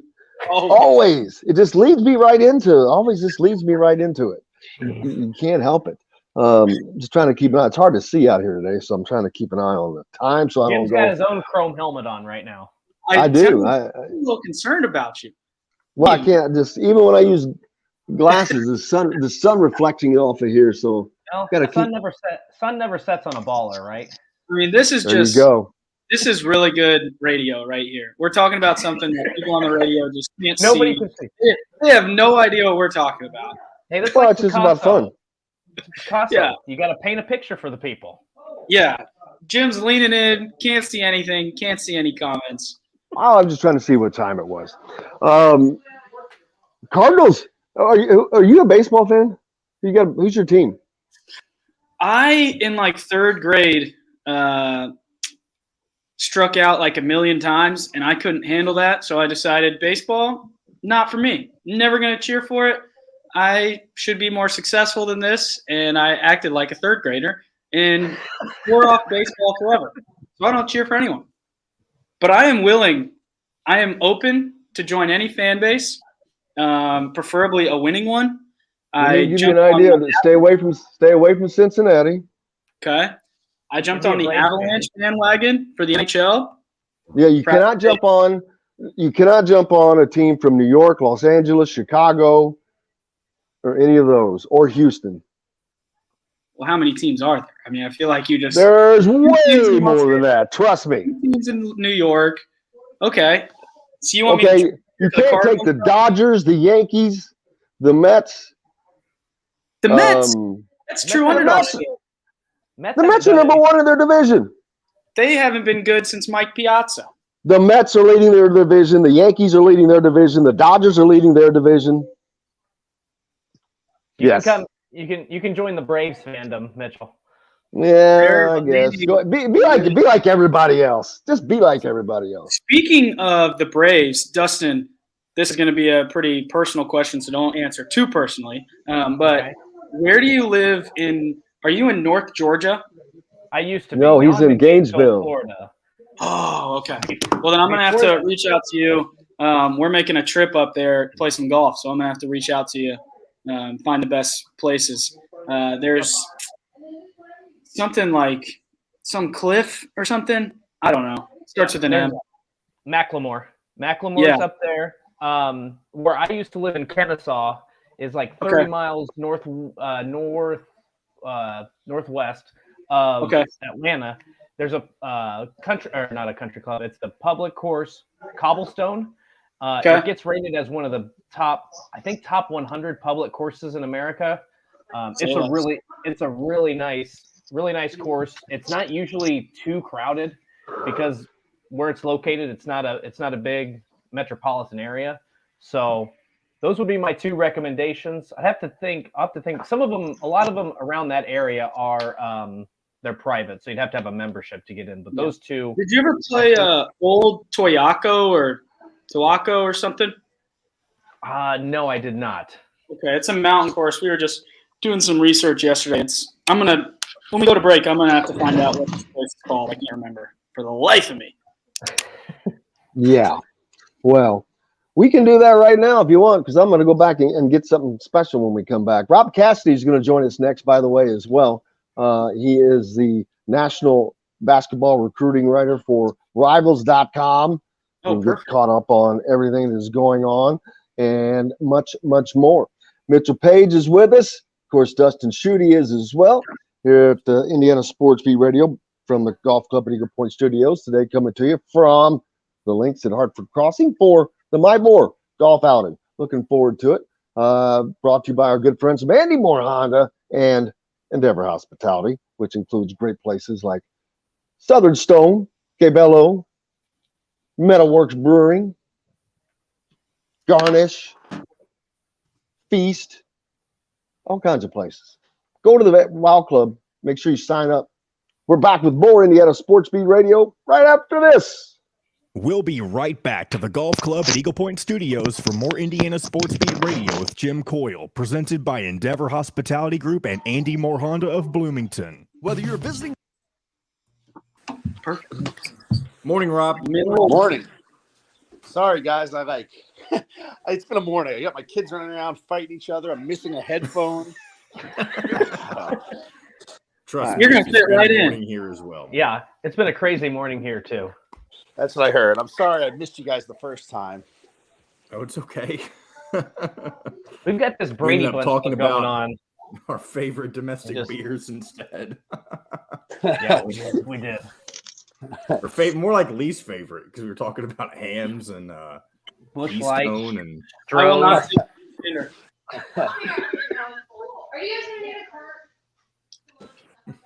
We can hear what's going on in the background of whatever. I love it. I don't know. Is this even a radio show anymore? It's anarchy. If I don't get this is just back at school soon, public anarchy. People can just watch whatever the hell's going on, is what it feels like.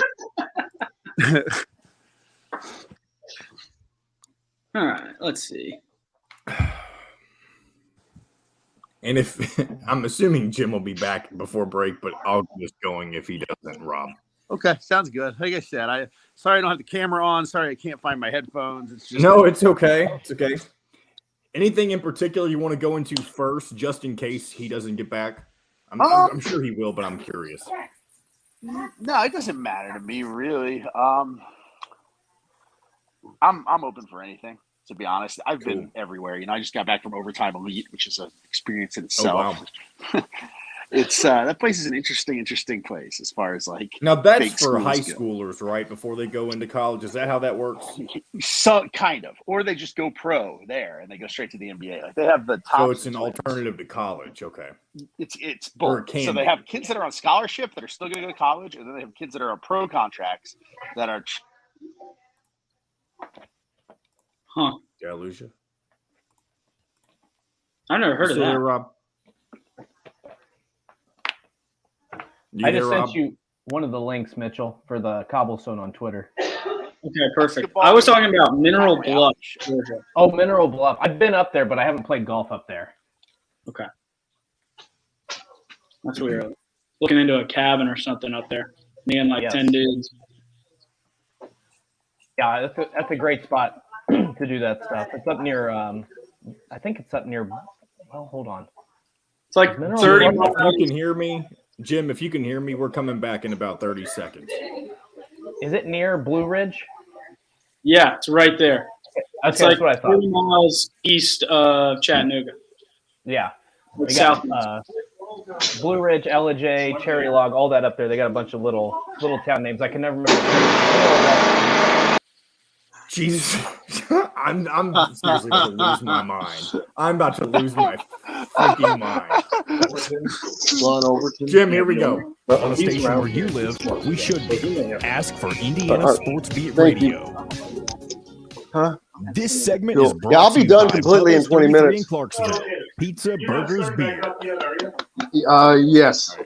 Hey, Yeah. How far are we, John? We are ready. Right now. Here we go. This Here we go. segment is brought to you by Bubba's 33 in Clarksville. Pizza, burgers, beer. Welcome back, Indiana Sports Beat Radio, coming to you from the Golf Club at Eagle Point Studios. Moved up to the links at Hartford Crossing today, up in Canby near Mooresville for the Morgan Indianapolis Board of Realtors charity golf outing. Mitchell Paige with us as always each Friday. Dustin Schutte and special guest Rob Cassidy. Rob, how you been, man? It's same old. It's a grind. I've been all over the country. Finally, hopefully next week, gonna get some time to sit around and kind of not travel. But I've been good, man. It sounds like things are going great for you guys this morning. Yeah, trying to get everything blended in. I hear you. The same thing for us. Normally, during the summer, there's like 2 months where it's awesome because it's nothing. There's always something going on, but it's not like during the season where it's always everything going on. And this summer, that just didn't happen. It just seemed like it never stopped. And while it's not, right now even it's already ramping up. So it never seemed to really stop this year. At least I didn't think so. No, and I'm worried that's the way we're headed for permanently. There just is no off season of any kind ever, and it's dangerous, I guess. Yeah, 7 days a week during half the year is hard enough. I don't think I look forward to doing that for the entire year. No, not whatsoever. Like I said, I've been in Atlanta. I just got home from there, and it's like, I've got to go to Baltimore for this Will Barton thing that's going on this weekend. And one of these days, they're going to stop having events. There will be one weekend where they're like, Rob, you know what? There's nothing for you to cover. I'm looking forward to that. Let's get caught up. So you obviously been busy summer for Indiana, out on hitting the recruiting trail hard. They had a ton of visits here in a recent group of Jamie Kaiser, who ended up going to Maryland after Maryland got another visit out of him. I figured that was a problem. Arrington Paige is yet to make a decision. I think they're in very good shape with him. You've got Deshaun Harris-Smith, who is out there as well. I don't know where they are with him either, but Arrington Paige, they seem to be in very, very good shape with. Yeah, I think that it's probably safe to call them the leader there. And, he's the guy that kind of emerged early in the summer at an event in Texas where everybody was kind of waiting for the production to kind of match the potential with him. And it's like a switch flipped for him. And he realized how effective he could be and started to kind of assert himself.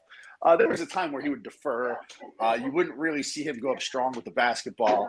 And then somehow this summer, something clicked for him, and he started to attack the basket. He became a little bit of a better shooter and added some more versatility to his game. And you got to like his trajectory, I think. Absolutely. And Indiana's recruiting as a whole, the state, with Woody coming in last year, they still weren't solidly in with Indiana recruits. I think the class of 24 or 5 rather is where they're really going to start making serious inroads to the elite talent of Indiana. They just lost Xavier Booker and Gibbs Longhorn, who decommitted from Purdue, or was it Cohen Carr rather that ended up going to Michigan State. But you've got Trent Sisley and those guys, and Jalen Harrison. I know that it's a couple years away, but man, those guys, they're so impressive for their age. I keep talking about them, but they look like they're going to be sophomores in college. Yes, it's Sisley just crazy. Especially. Yeah, and it's come on crowd. I think the point to touch on here is it's come about at such a good time for Indiana because this last class, and this current class to that extent, it's easy. They've showed some progress now, right? And that's what you need to do. You got to get a new coach in. You've got to show positive trajectory, which they did last year, and then you start getting kids to listen. Now, they get their foot in the door with some of these 25s that are good in the state and around the Midwest. And if they take another step forward on the court this year, which I think everybody expects them to because of the returning roster, it could be a situation where they start kind of getting what they want again in the region. Because you know how it is in modern recruiting. It's show me stability and then show me some success. And they've started to do it under the new staff. They're not where they want to be yet, but the trajectory is upward. And I think we're good to see that. Indiana's also, I would say, far ahead of not everybody, but I would say most programs on the NIL front when it comes to basketball, particularly. Hoosiers for Good is very solidly entrenched and funded. And as a matter of fact, they just announced a recent class that now it has 14 of the 12 of the 13 scholarship players in a program of theirs under their own NIL deal. That doesn't include anything else they're doing. So that is something that is going to help them, I think. I think so too. And it's been so interesting to watch the schools that have shined on that and the ones that haven't, because it's not necessarily all the ones you would think. Purdue Louisville has struggled mightily, and they've got the money. They can't figure out how to get anything set up as far as NIL goes except for football, though. Football. And I don't understand that because they've sought Mitchell, former football players with us for IU. Their program has just not been anything to speak of the last few years, and they've been killing it in recruiting.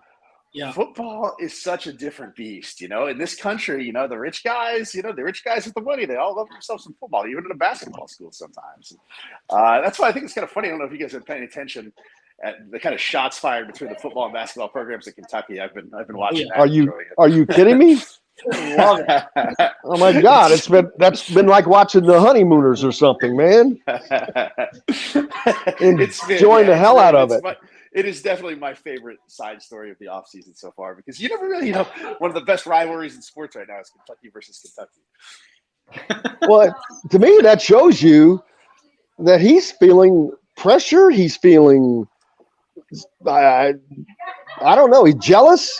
I demand a practice facility. This is a basketball school, but just being an idiot. It is. He's not even worth talking about. He's such an idiot. Won't play Indiana. Refuses to play Indiana because they beat his ass the last time he came to Assembly Hall with the number 1 team in the country. So, I've touched on a hot button here. Yeah. And here's the last little bit to it. He brags about his 50 NBA players that he would get to kick in money to build his practice facility. Yet with 50 NBA players, he's managed to win 1 national championship. 50. If you've got 50 NBA players, dude, that's almost, you can fill a team for half the league. Yeah. But you can't win an NCAA title. That requires coaching. It's been interesting to kind of watch the fan base down there, because they seem to be a little bit divided on what they think about him right now, and whether the game. Well, it's because because it makes common sense, and they're like, "Oh, I'm supposed to not ever hate anything coming from Kentucky basketball, but this is a little weird." Yeah, it has been. It's been a little bit of a struggle for them lately, for sure. The Hoosiers picked to be the favorite in the Big Ten this year, or a favorite in the Big Ten this year, I should say. Something that has not been the case for them for 6 years, maybe, at least back until 15, 16, back in those days. But they've got lots of returning talent, veteran talent, Trace Jackson Davis,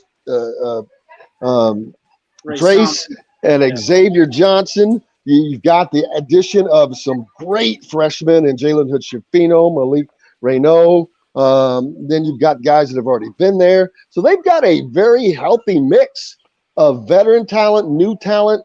There's a lot of expectations there, Rob. Yeah, there definitely is. And, it's a testament to Mike Woodson and just how well he did at recruiting his own roster. Like, getting Trace back is, I don't have to tell you guys how massive that is. I am really, and everybody, I think Schifino is going to be a fine player.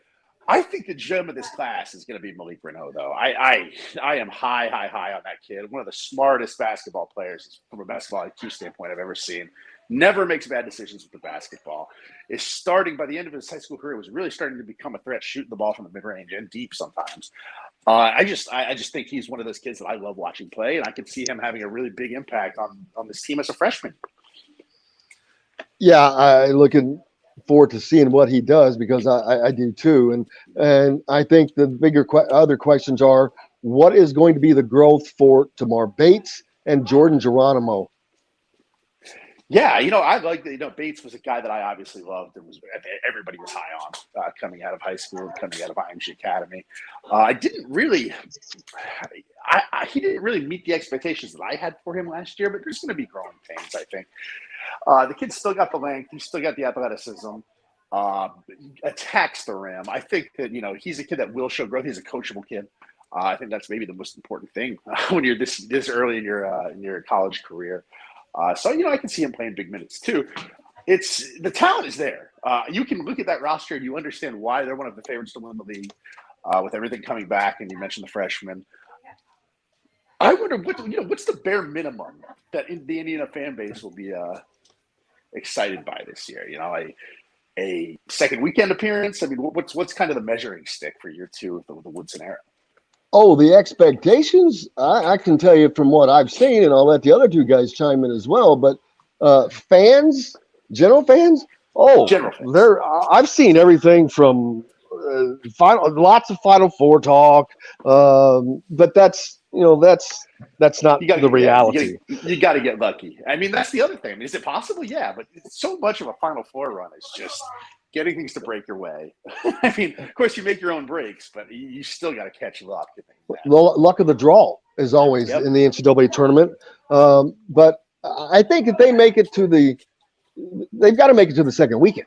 You've got to improve. You've just got to improve. You've got to show you're better, especially with a team that's better. Otherwise, what have you done? I mean, what's the point? What are you doing? You can't tread water. So, and with Trey Jackson Davis coming back, All-American, yeah, he's got a lot on his shoulders. It's been fun to watch Woodson in year two, because the big question mark was, is he going to want to recruit? And that question seems to be answered. I think everybody was worried about that. He kind of put that to bed pretty quickly. He's got a great staff too. I mean, Kenya Hunter, Yasir Rosemont, and Brian Walsh, a young guy. But he's done a kick-ass job. He has been the point guy on Sicily, and is in great shape with them. He works very, very hard. The staff works hard. They are personable. They get along with people. That's a huge difference in what was here before. Personable with the players, caring. I mean, Mitchell, as a player, when a coach is talking to you or recruiting you, you want to feel like they give a crap, that they want you to be a part of something. And there was nothing to be a part of in the last regime. No, and it's also a lot easier for the staff, especially under Woodson, to point at, I've been in the NBA forever. I've been where you're trying to go. I think that's become a more important thing to kids over the last 10 years, maybe. I think when originally it was how much success is the school having, it's now become, what does this coach know about the NBA? Can he get guys to the NBA? Does he know what it takes to play in the NBA? And, Woodson and his staff check all those boxes. Yeah. Mitchell, what's it like for you? Yeah, I think that's so interesting. I mean, the one and done kind of does that, where this college basketball just becomes a stepping stone. But it just – Did I lose you guys? No, you're here. No, I can still hear you. Okay. All right. So I didn't hear you. Yeah. You're good. You're good. I do want to touch on one thing. When you talk expectations for Indiana, we already said Final Four is it's a crapshoot, right? You got to get the ball to go your way. Virginia got to the national title game. You get hot. Teams get hot. I mean, they just made a couple last-second shots, and you roll. But I think a realistic expectation for Indiana that at least I hope to see. They were good on defense last year. They were so good, but just some increased offensive efficiency where everything doesn't have to go to Trace. He dribbles, and then just out-athleticisms everyone. I know that's not very good English, but but you're hitting nail on the point, brother. Yeah, I would like to see more inside out. Somebody that can step outside and knock down shots consistently. You would get guys who are streaky, but you watch these other teams that are so up-tempo and are consistently in the top 5, top 10 in the country. They're so efficient on offense. They can score in so many ways. They get out in transition, and they make easy buckets. Indiana, it always felt so hard, even in games early in the season that they won by 30. It still felt so hard for them to score. If Trace got in foul trouble, it felt like it was a wasteland. And well, you saw what happened when the second unit would come in. Exactly. In a way, but it was also because they came in an entire wave, and that was not feasible last year. No, and they weren't deep enough, or whatever we want to talk about, but just some increased offensive efficiency. And there's no real measurement for this, but personally, when I sit down and watch a game, I want to feel like if we don't score in transition and we get into half-court offense, something good can still happen that doesn't revolve around Trace Jackson Davis shooting it, hopefully making it, but then just pogo sticking, getting rebounds, and finishing. Having somebody that can create their own shot, hopefully a Tamar Bates, really come into life, that would be such a big improvement for Indiana. And I think if they can find that, then some of those Final Four talks get a lot more realistic, because obviously you have to be really good to get there. But that's I think hopefully what the fan base will start to see as the big measuring stick in year whatever it is, 3 or 2 of Woodson. Rob, we've got 60 seconds. 2 quick questions. What do you think expectations for Indiana? And I thought that daggone it, Liam McNeely, no chance for Indiana until he decided to go to Montverde. Now, Mike, that changes the deal. Those 2 things quickly. Yeah, no, I agree. I think it definitely helps Indiana, him being down there, because they do have that pipeline in place. And, there are people that can point to, look at what we've done, especially if things go well for Shafino and Renew this year. They can point to, look at what we've done with kids from Montverde. And I forgot what the other question was. What was the other one? Expectations. Your expectations for Indiana. Oh, I think the second weekend is definitely an expectation, but I think you look more at Big Ten play, I think, where you're going to want to finish in that top three and be in the hunt to win a regular season league title. It's so hard for me to kind of hold schools, set expectations based on tournament success because, like you said, it's so much the luck of the draw. They could go finish second in the Big Ten, be one game away from winning it, and then have a fluke loss on a buzzer beater in the second round. And does that mean the season's a failure? I don't think so. I think if they're in the hunt to win a Big Ten regular season title on the last week of the season or so, I think that would be a success, even if they don't pull it off. All right. Rob Cassidy from Rivals.com. Make sure you give him a follow on Twitter and keep following at thehoosier.com for all Indiana news, recruiting news, updates, and everything else as well. Rob, I can't thank you enough, brother. Look forward to having you on as we get closer to the season and the season progresses. He's gone. Perfect. Yeah. All right. Well, thanks to him, buddy. Thanks to Mitchell, my man Mitch. Thanks to Dustin. What do we got? I want to make sure we. Oh, perfect. So thanks to John, the producer. Most importantly, thanks to you. And it's going to be a wrap. You guys go out and have yourselves a great weekend. See you on Monday. Until then, I'm Jim Coyle. I will see you on the radio. Thanks for listening to Indiana Sports Beat Radio. Be sure to subscribe to our YouTube page for more clips and team coverage of Indiana basketball, football, and more. You can also find full episodes and tons of other content on thehoosier.com. We'll see you next time for another edition of Indiana Sports Beat Radio.